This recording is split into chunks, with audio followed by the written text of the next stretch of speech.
Hello, good afternoon বন্ধুরা। তো চলে এসেছি অনেকদিন বাদে একটা নতুন রান্নার ভিডিওর সাথে। তো বেশ কয়েকদিন তোমাদের কোনো রান্নার ভিডিও দিয়ে নিতেই ভাবলাম আজকে যেহেতু রবিবার বাড়িতে আছি, তো চলো চট করে একটু রান্নার ভিডিও দিয়ে দিই। তো কি রান্না করবো আজকে চলো দেখাই। তো দেখো, এখানে চিকেনের আলু কেটে ধুয়ে নিয়েছি, এখানে চিকেনগুলোকে ধুয়ে পরিষ্কার করে নিয়েছি। এখানে আছে ক্যাপসিকাম কুচি। এটা হচ্ছে আজকে পোস্ত করবো, কিভাবে করবো সেটাই দেখাবো, দেখতে থাকো।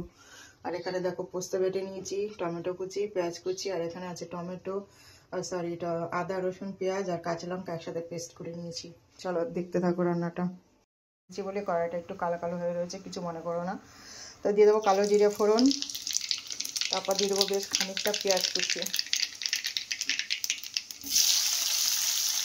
এটা খেতে না দারুণ টেস্টি হয় বন্ধুরা।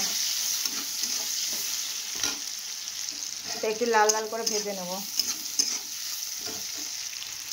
তো দেখো আমি হালকা লাল করেছি, খুব বেশি মানে ডিপ লাল করিনি।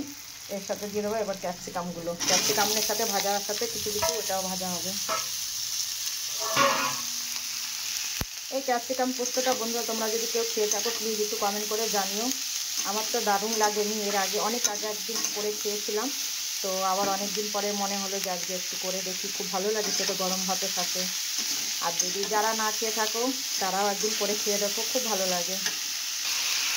দিয়ে দেবো নুন পরিমাণ মতন, দিয়ে দেবো হলুদ। এটা মশলা কিন্তু খুব বেশি লাগে না বন্ধুরা,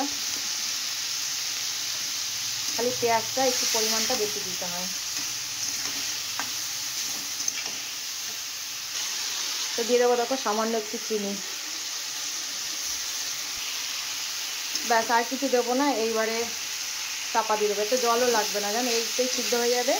নামানোর আগে একটু পোস্ত বাটাটা দিয়ে নাড়িয়ে চাড়িয়ে নামিয়ে নেবো। দিয়েছি পোস্ত বাটাটা, দেখো এবার একটু শুকনো শুকনো হবে, কারণ এর থেকে অনেকটাই ঝোল বেরিয়েছে। একটু শুকনো শুকনো করে তারপর নামিয়ে দেবো। নামানোর আগে একটু ধনেপাতা উপর দিয়ে ছড়িয়ে দেবো।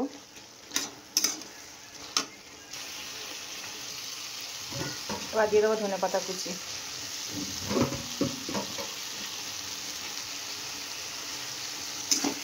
এবার নাড়িয়ে চাড়িয়ে নামিয়ে নেবো। চিকেনের আলুটা ভেজে নিচ্ছি। তো মাংসটা আমার প্রায় কষানো হয়ে গেছে, দেখো।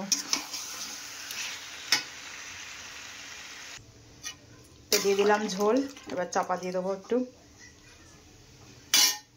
তো বন্ধুরা দেখো আমার রান্নাটা কমপ্লিট হয়ে গেছে, চিকেন কষা আর এদিকে করেছিলাম ক্যাপসিকাম পোস্ত। তো কেমন লাগলো আজকের রান্নাগুলো তোমাদের অবশ্যই কমেন্ট করে জানিয়ে দিও। আর কে কে ক্যাপসিকাম পোস্ত খেয়েছো সেটাও কমেন্ট করে জানিও। ভালো লাগলে অবশ্যই শেয়ার করে দিও।